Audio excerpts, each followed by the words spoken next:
नमस्कार। क्या आप लोगों ने कभी नोटिस किया है कि कुछ लोग जो होते हैं नेचुरल फियरलेस होते हैं, कुछ लोग इमोशनल होते हैं, तो कुछ लोग जो होते हैं वो बोल्ड लीडर्स होते हैं, कुछ लोगों के अंदर एक्स्ट्राऑर्डिनरी क्रिएटिविटी होती है। अब इंटरेस्टिंग बात ये है कि ये सब उनकी राशि पर डिपेंड नहीं होता।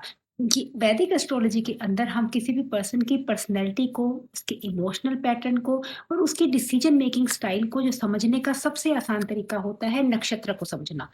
मून जिस भी नक्षत्र में छिपा होता है, वही हमारी पर्सनैलिटी का फाउंडेशन बन जाता है।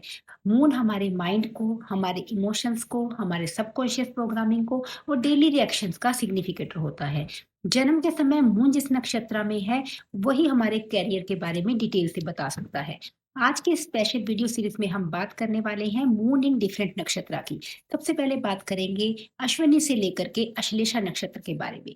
इससे हम समझेंगे किसी भी पर्सन के पर्सनैलिटी ट्रेट्स को, उसके स्ट्रेंथ्स को, उसकी वीकनेसेस को और उसके करियर टेंडेंसीज को और इसके साथ ही साथ पावरफुल रेमेडीज को भी। तो चलिए शुरुआत करते हैं अश्विनी नक्षत्र से। जो अश्विनी नक्षत्र है उसको जोडियक का सबसे पहला नक्षत्र माना जाता है। इसके जो डायटी होते हैं वो अश्विनी कुमार होते हैं। उन्हें डिवाइन फिजिशियन माना जाता है। मून जब भी अश्विनी नक्षत्र के अंदर होता है तो ऐसे लोग नेचुरली एनर्जेटिक होते हैं, एडवेंचरस बहुत होते हैं ऐसे लोग। ऐसे लोग और एक्शन ओरिएंटेड होते हैं। इनके अंदर स्पीड बहुत होती है। ये लोग बहुत जल्दी-जल्दी सोचते हैं, जल्दी-जल्दी डिसीजन लेते हैं और बहुत जल्दी एक्शंस भी ले लेते हैं। इनको वेट करना पसंद नहीं आता। किसी काम को अगर शुरू करना है तो ये सबसे आगे दिखाई देंगे। कि इन लोगों के अंदर पायनियर एनर्जी होती है। अगर स्ट्रेंथ्स की बात कर ले तो ये लोग जो है फास्ट लर्नर होते हैं, इंडिपेंडेंट थिंकर होते हैं, ये लोग करेजियस होते हैं और प्रॉब्लम सॉल्वर भी होते हैं। अभी वीकनेसेस की बात करें तो ये लोग इम्पेशेंट हो सकते हैं, ओवर कॉन्फिडेंट हो सकते हैं और हेस्टी डिसीजन मेकिंग की वजह से इन लोगों को लाइफ में कभी-कभी बहुत प्रॉब्लम आ जाती है। अगर करियर फील्ड्स की बात कर लेते हैं तो ये लोग डॉक्टर हो सकते हैं, सर्जन हो सकते हैं, इमरजेंसी सर्विसेज प्रोवाइडर के रूप में बहुत अच्छा काम कर लेते हैं। इसके साथ ही साथ ये लोग फिटनेस इंडस्ट्री में भी काम कर सकते हैं, फिटनेस के ट्रेनर हो सकते हैं, ये भी फील्ड उनको सूट करता है। आपके लिए रेमेडी के रूप में आप सूर्य देव को डेली जल चढ़ाएँ तो ये आपके लिए बहुत अच्छा होगा। अभी बात करते हैं भरणी नक्षत्र की। जो भरणी नक्षत्र है उसका रूलर वीनस को माना जाता है। इसके जो डायटी होते हैं यम होते हैं। जब भी मून भरणी नक्षत्र में होता है तो ऐसे लोग जो होते हैं बहुत इमोशनली इंटेंस हो जाते हैं। ये लोग एक्सट्रीमली डिटरमिन्ड होते हैं। किसी भी चीज़ को अचीव करने का अगर फैसला कर लेते हैं तो आसानी से पीछे नहीं हटेंगे ये लोग। इन लोगों के अंदर रिस्पॉन्सिबिलिटी की एक स्ट्रॉन्ग पावर होती है। ये लोग बहुत क्रिएटिव होते हैं। इन लोगों के अंदर इमोशनल डेप्थ बहुत ज़्यादा होती है। इन लोगों की अगर वीकनेसेस की बात करें तो ये ओवर पोजेसिव हो जाते हैं। इसके साथ ही साथ इनकी जो नेचर होती है वो स्टबर्न होती है। अगर करियर के पॉइंट ऑफ व्यू से बात करें तो इन लोगों के लिए लॉ का फील्ड, जुडिशरी का फील्ड, एंटरटेनमेंट का फील्ड, बिज़नेस का फील्ड, फैशन इंडस्ट्री या साइकोलॉजी जैसे फील्ड इनके लिए अच्छे रहते हैं। रेमेडी के रूप में ये लोग शुक्रवार को किसी सफ़ेद मिठाई का दान कर सकते हैं और माँ दुर्गा की पूजा करना इनके लिए बहुत अच्छा रहेगा। अभी तीसरे नक्षत्र की बात करते हैं कृत्तिका नक्षत्र। जो कृत्तिका नक्षत्र है उनके जो रूलर है वो सन माने जाते हैं। मून जब भी कृत्तिका नक्षत्र में होता है तो ऐसे लोगों के अंदर लीडरशिप क्वालिटीज होती है। ये लोग ट्रुथ लविंग होते हैं, किसी भी बात को मुंह पे कहने की शक्ति रखते हैं। डिप्लोमेसी से ज्यादा ये लोग ऑनेस्टी को प्रेफर करते हैं। ये इन लोगों के स्ट्रेंथ में कॉन्फिडेंस, डिसिप्लिन, अथॉरिटी और करेज शामिल होता है। अगर वीकनेसेस की बात करें तो कभी कभी जो इनकी स्पीच होती है वो हार्श हो जाती है। ये लोग डोमिनेटिंग नेचर के हो सकते हैं। कैरियर के लिए इनके लिए government services, military, police, administration और कॉर्पोरेट लीडरशिप की जो चॉइसेस हैं वो अच्छी रहेंगी। रेमेडी के रूप में ये लोग संडे को गुड़ का दान कर सकते हैं और आदित्य हृदय स्तोत्र का पाठ करें तो इनके लिए बहुत फायदेमंद होगा। अभी चौथे नक्षत्र की बात करते हैं। चौथा नक्षत्र है रोहिणी नक्षत्र। जो रोहिणी है वो मून का फेवरेट नक्षत्र माना जाता है। मून जब भी रोहिणी नक्षत्र में होता है तो ऐसे लोग नेचुरली अट्रैक्टिव हो जाते हैं। इनके अंदर क्रिएटिविटी बहुत होती है, आर्टिस्टिक टैलेंट इनके अंदर भरा पड़ा होता है। लोग इनकी पर्सनैलिटी से बहुत ज़्यादा अट्रैक्ट हो जाते हैं। स्ट्रेंथ्स की बात करें तो इनमें क्रिएटिविटी बहुत होती है, ब्यूटी कॉन्शियसनेस बहुत होती है, चार्म इन लोगों के अंदर बहुत होता है। और अगर वीकनेसेस की बात करें तो ये लोग किसी से भी बहुत ज़्यादा अटैच हो जाते हैं, किसी काम में ओवर इंडल्ज हो जाते हैं। ये लोग बहुत सेंसिटिव हो सकते हैं। करियर की बात करें तो इनके लिए एक्टिंग का फील्ड, मॉडलिंग का फील्ड, लग्जरी बिजनेसेस का फील्ड और एग्रीकल्चर का फील्ड इनके लिए अच्छा माना जाता है।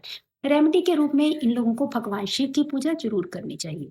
अभी 5वें नक्षत्र की बात करते हैं। 5वां नक्षत्र है मृगशिरा नक्षत्र। मृगशिरा जो नक्षत्र होता है, इसको खोज का नक्षत्र मानते हैं, क्यूरियोसिटी का नक्षत्र मानते हैं। जब भी मून मृगशिरा नक्षत्र के अंदर होता है, तो ये लोग लाइफ लॉन्ग लर्नर्स होते हैं। इनके मन में हमेशा सवाल चलते रहते हैं। इनको कई जगह की खोज करना इनको बहुत पसंद होता है। स्ट्रेंथ्स की बात करें तो ये लोग इंटेलिजेंट होते हैं, बहुत ज़्यादा क्यूरियोसिटी होती है इनकी नेचर में, और ये लोग किसी भी सिचुएशन में अडेप्ट हो जाते हैं। वीकनेसेस की बात करें तो ये लोग ओवर थिंकिंग करते हैं, रेस्टलेसनेस बहुत रहती है इन लोगों को। कैरियर के फील्ड की बात करें तो इनके लिए जर्नलिज्म का, रिसर्च का, मार्केटिंग का, राइटिंग का, ये वाले फील्ड्स इनके लिए अच्छे रहते हैं। रेमेडी के रूप में इन लोगों को रुद्राभिषेक करना चाहिए और ओम नमः शिवाय का पाठ जरूर करना चाहिए। छठा नक्षत्र है आद्रा नक्षत्र। जो आद्रा नक्षत्र है, उसको ट्रांसफॉर्मेशन का और स्ट्रॉन्ग एनर्जी का नक्षत्र माना जाता है। मून जब भी आद्रा नक्षत्र के अंदर होता है, तो ऐसे लोग इमोशनली इंटेंस होते हैं और इनके अंदर इंटेलिजेंस भी बहुत होती है। ये लोग जो सरफेस रियलिटी से खुश नहीं होते हैं, इनको तो हर चीज की डेप्थ में जाना है। स्ट्रेंथ्स की बात कर लेते हैं तो इनका जो माइंड होता है बहुत एनालिटिकल होता है। इनकी इनोवेशन बहुत अच्छी होती है। ये इनकी इमोशनल पावर बहुत स्ट्रांग होती है। वीकनेसेस की बात करें तो कभी-कभी इनको मूड स्विंग्स हो सकते हैं। ये लोग ओवर क्रिटिकल नेचर के हो सकते हैं। अगर करियर पॉइंट ऑफ व्यू से बात करें तो टेक्नोलॉजी का, एआई का, साइकोलॉजी का, रिसर्च का, ये फील्ड इनके लिए अच्छे हैं। रेमेडी के रूप में इनको महामृत्युंजय मंत्र का पाठ जरूर करना चाहिए। अगला नक्षत्र है पुनर्वसु नक्षत्र। जो पुनर्वसु नक्षत्र है वो रिन्यूअल का और ऑप्टिमिज्म का नक्षत्र है। मून जब भी पुनर्वसु नक्षत्र के अंदर होता है, तो ये लोग पॉजिटिव माइंडसेट रखते हैं। ये लोग डिफिकल्ट सिचुएशन के अंदर भी होप नहीं छोड़ते हैं। अगर स्ट्रेंथ्स की बात करें तो positivity, wisdom, spiritual nature, adaptability इसमें शामिल है।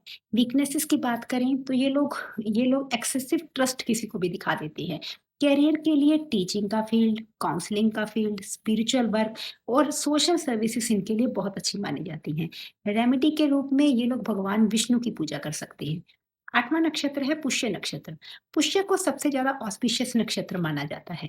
जब भी मून पुष्य नक्षत्र में होता है, तो ऐसे लोग नर्चरिंग और प्रोटेक्टिव जो क्वालिटीज़ बहुत ज़्यादा रखते हैं। ये दूसरों की केयर करना इन लोगों को बहुत पसंद होता है। इनकी स्ट्रेंथ में कंपैशन, विज़डम, रिस्पॉन्सिबिलिटी और लीडरशिप शामिल होती है। वीकनेसेस की बात करें तो ये लोग ओवर प्रोटेक्टिव नेचर के हो जाते हैं। इनके अंदर इमोशनल बर्डन भी कभी-कभी बहुत ज़्यादा हो जाता है। करियर के लिए इनके लिए हेल्थ केयर का, टीचिंग का, गवर्नमेंट सेक्टर और काउंसलिंग के फील्ड इनके लिए अच्छे रहते हैं। रेमेडी के रूप में ये लोग गुरुवार को पीली वस्तु का दान कर सकते हैं और बृहस्पति देव की पूजा कर सकते हैं। 9वां नक्षत्र है अश्लेषा नक्षत्र। अश्लेषा जो है वो सबसे ज़्यादा मिस्टीरियस नक्षत्र माना जाता है। जब भी मून अश्लेषा नक्षत्र के अंदर होता है, तो ऐसे लोग हाइली इंट्यूटिव होते हैं। इनकी ऑब्जर्वेशन जो पावर होती है वो बहुत अच्छी होती है। ये लोगों के हिडन इंटेंशन को आसानी से समझ लेते हैं। स्ट्रेंथ्स की बात करें तो ये लोग स्ट्रेटेजिक थिंकिंग रखते हैं, इंटेलिजेंसी रखते हैं। इंट्यूशन और रिसर्च एबिलिटी भी इसमें शामिल होती है। अगर वीकनेसेस की बात कर लेते हैं तो ये लोग दूसरों पर बहुत ज़्यादा डाउट करते हैं, मैनिपुलेशन टेंडेंसी बहुत ज़्यादा रखते हैं। और इसके साथ ही साथ अगर करियर फील्ड्स की बात करें तो साइकोलॉजी का फील्ड, इन्वेस्टिगेशन का फील्ड, रिसर्च का, एस्ट्रोलॉजी का, अकल्ट साइंस का जो फील्ड है वो इनके लिए बहुत अच्छा है। रेमेडी के रूप में इनको नाग देवता की पूजा करनी चाहिए और ओम नमो भगवते वासुदेवाय इस मंत्र का जाप जरूर करना था चाहिए। तो इस वीडियो में हमने बात की अश्विनी से लेकर अश्लेषा नक्षत्र तक की। तो अगर आपको ये वीडियो अच्छा लगा तो वीडियो को लाइक कीजिए, चैनल को सब्सक्राइब कीजिए। अगले वीडियो में हम बाकी के नक्षत्र के बारे में बात करेंगे।